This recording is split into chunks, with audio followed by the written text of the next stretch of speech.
Hello বন্ধুরা, good evening. তোমরা কেমন আছো? নিশ্চয়ই তোমরা খুব খুব ভালো আছো। আমিও খুব ভালো আছি। আজকে আমি একটা মজার রেসিপি নিয়ে এসেছি। সেটা হলো বাঁধাকপির অমলেট কারি। এই রেসিপিটা করতে কিন্তু একদম জলের মতো সহজ, আর সমস্তটাই ঘরোয়া উপকরণ দিয়ে। কিন্তু এর মধ্যে কিন্তু বিশেষ একটা টেকনিক আছে, আর সেই টেকনিকটা জানার জন্য তোমাদের কিন্তু অবশ্যই পুরো ভিডিওটা দেখতে হবে। ঠিক আছে, তাহলে চলে এসো। এই রেসিপিটা করার জন্য কি কি উপকরণ নিয়েছি সেগুলো দেখিয়ে দিই। বন্ধুরা, বাঁধাকপির অমলেট কারিটা করার জন্য ছোট সাইজের একটা বাঁধাকপির আধখানা ঠিক আমি এইভাবে কেটে নিয়েছি। 5খানা ডিম নিয়েছি, আদা রসুনের পেস্ট নিয়ে নিয়েছি, আর 2 রকম মাঝারি সাইজের পেঁয়াজ দুভাবে দুটো প্রসেসে কেটে নিয়েছি। 2টো মাঝারি সাইজের টমেটো নিয়েছি, 2টো প্রসেসে কেটে নিয়েছি, আর কাঁচা লঙ্কা কুচি নিয়েছি। এখানে নিয়েছি হলুদের গুঁড়ো, শুকনো লঙ্কার গুঁড়ো, ধনের গুঁড়ো, গোটা জিরে, জিরের গুঁড়ো, আর নুন, কাশ্মীরি লঙ্কা, শাহি গরম মশলা, আর একটু চিনি নিয়েছি। ফোড়নের জন্য নিয়েছি একটা শুকনো লঙ্কা, তেজপাতা, এলাচ, দারচিনি। বন্ধুরা, রান্নাটা করার জন্য প্রথমে আমি বাঁধাকপিটা মেখে নেব। বাঁধাকপিটা তোমরা ঠিক এইভাবে সুতোর মতো সরু সরু লম্বা লম্বা করে কাটবে। ঠিক এইভাবে দেখো কিভাবে কেটেছি আমি, এইভাবে। আর এখানে পেঁয়াজ দেব। এই পেঁয়াজটাও তোমরা ঠিক এইভাবে সুতোর মতো সরু সরু করে কেটে নেবে। এবারে পেঁয়াজটা দিয়ে দিচ্ছি। এবারে এর মধ্যে একটা ডিম ফাটিয়ে দেব।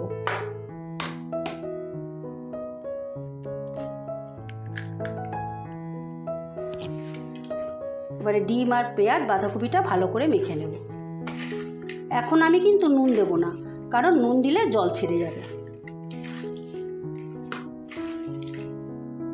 বন্ধুরা, এই দেখো, এটা আমি মেখে নিয়েছি।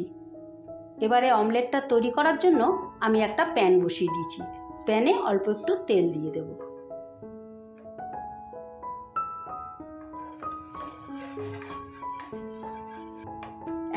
এখন কিন্তু গ্যাসের আঁচটা একদম লো করে দিতে হবে। আমি একদম লো করে দিয়েছি।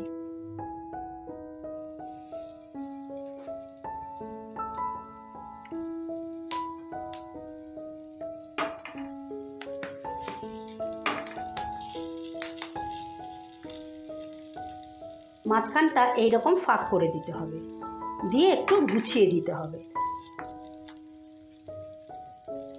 বাঁধাকপিগুলো যেহেতু লম্বা লম্বা কাটা, সেহেতু একদম নিরেট গোল হবে না কিন্তু।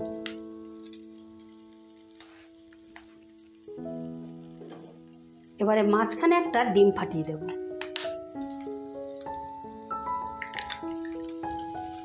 ডিমের কুসুমটা যেন গোটা থাকে।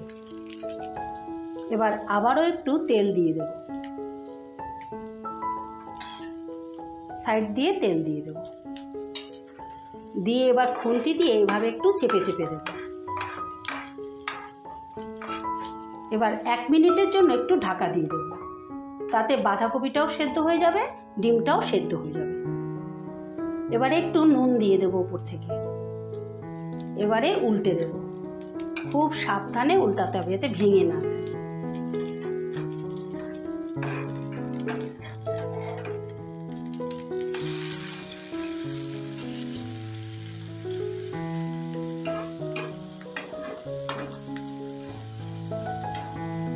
এবার আবারও 1 সেকেন্ডের জন্য ঢাকা দিয়ে দেব। এই দেখো, একদম ভাজা ভাজা হয়ে গেছে। এবারে আমি তুলে ফেলব। বন্ধুরা, আমি 3টে অমলেটই ভেজে নিলাম। বন্ধুরা, আমি অমলেটগুলোকে অর্ধেক করে নেব। তোমরা ইচ্ছে করলে গোটাও রাখতে পারো, আমি অর্ধেক করে নিচ্ছি।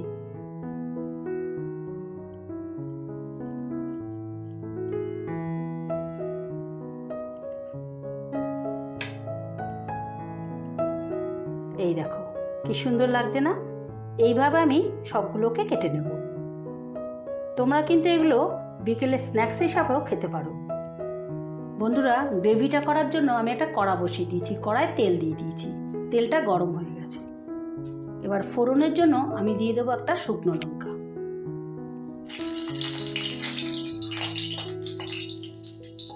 এবার দিয়ে দিচ্ছি একটা তেজপাতা। এবারে দিয়ে দিচ্ছি দারচিনি, দিয়ে দিচ্ছি এলাচ। এবার এটা থেকে সুন্দর একটা মিষ্টি গন্ধ বেরোলে পেঁয়াজটা দেব। এবারে দিয়ে দিচ্ছি পেঁয়াজটা। পেঁয়াজটা হালকা লাল লাল করে ভেজে নেব। পেঁয়াজটা হালকা লাল হয়ে গেছে। এবারে আমি দিয়ে দেব আদা রসুনের পেস্টটা। এবারে আমি আদা রসুনের পেস্টটাকে ভেজে নেব। যতক্ষণ এটার কাঁচা গন্ধটা না যায় ততক্ষণ ভাজতে থাকবে।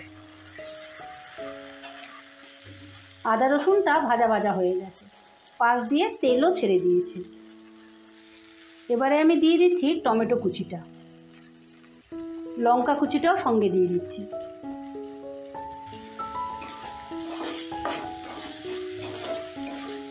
এবার টমেটোটা নরম হওয়া পর্যন্ত ভেজে নেব। দিয়ে দিচ্ছি একটু নুন। বন্ধুরা, টমেটোটা নরম হয়ে গেছে। এবারে যাতে মশলাটা লেগে না যায় তার জন্য দেব সামান্য একটু জল।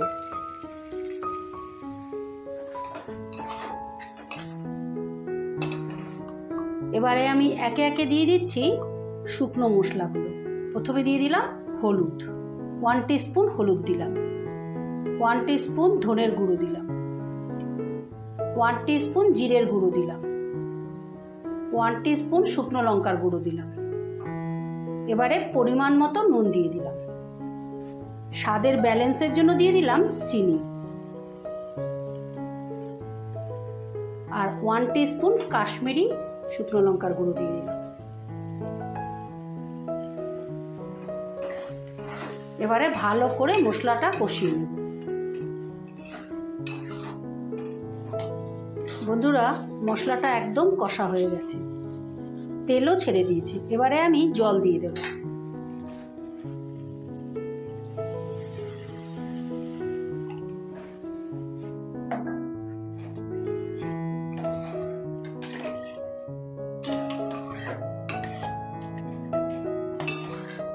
আমি যেহেতু গ্রেভিটা একটু মাখো মাখো করব, সেই জন্য আমি জল অল্প করে দিলাম। তোমরা যেই রকম গ্রেভি খাবে সেই রকম জল দেবে। তবে এই রেসিপিটা একটু মাখো মাখো করলেই বেশি খেতে ভালো হয়। এবারে জলটাকে ফুটতে দেব। বন্ধুরা, ঝোলটা ফুটে উঠেছে। এবারে আমি টমেটোগুলো দিয়ে দেব।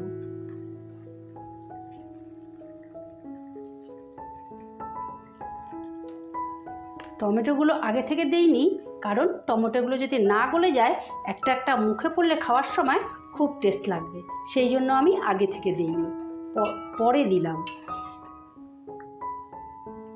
আর বন্ধুরা, টেকনিকটা দেখে নিয়েছো তো কীভাবে তৈরি করতে হয়? এইভাবে তৈরি করে কিন্তু তোমরা অবশ্যই খেও। আর খেয়ে যদি ভালো লেগে থাকে তাহলে আমার চ্যানেলটা অবশ্যই সাবস্ক্রাইব করার অনুরোধ রইল। যারা ফেসবুক থেকে দেখছো তারা পেজটা ফলো করে দিও। আমার চ্যানেলে এই রকম নিত্য নতুন রেসিপি আসতেই থাকে। গ্রেভিটা শুকিয়ে এসেছে। এবারে আমি ডিমগুলো দিয়ে দেবো, অমলেটগুলো দিয়ে দেবো। এই দেখো কি সুন্দর লাগছে না? এইভাবে আস্তে আস্তে দিয়ে দেবে।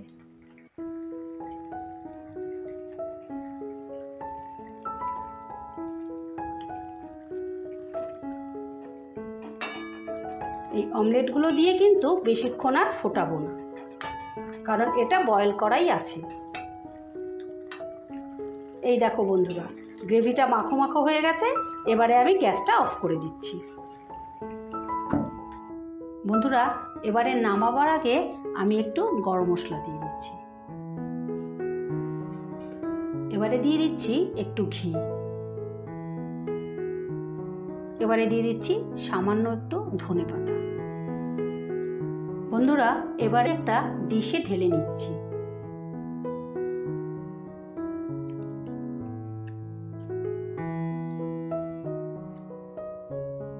এবারে ওপর থেকে আমি একটু ফ্রেশ লিকুইড চিজ দিয়ে দিচ্ছি।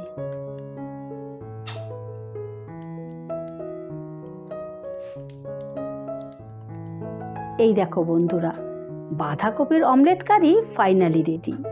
তোমাদের কিন্তু এইভাবে তৈরি করে একদিন খেতেই হবে। আর খেয়ে যদি ভালো লেগে থাকে তাহলে আমার চ্যানেলটা সাবস্ক্রাইব করে রাখার অনুরোধ রইল। আমার চ্যানেলে এই রকম নিত্য নতুন রেসিপি আসতেই থাকে। ঠিক আছে, তাহলে আজ আসি, কাল আবারও কোনো নতুন রেসিপি নিয়ে হাজির হব। টাটা।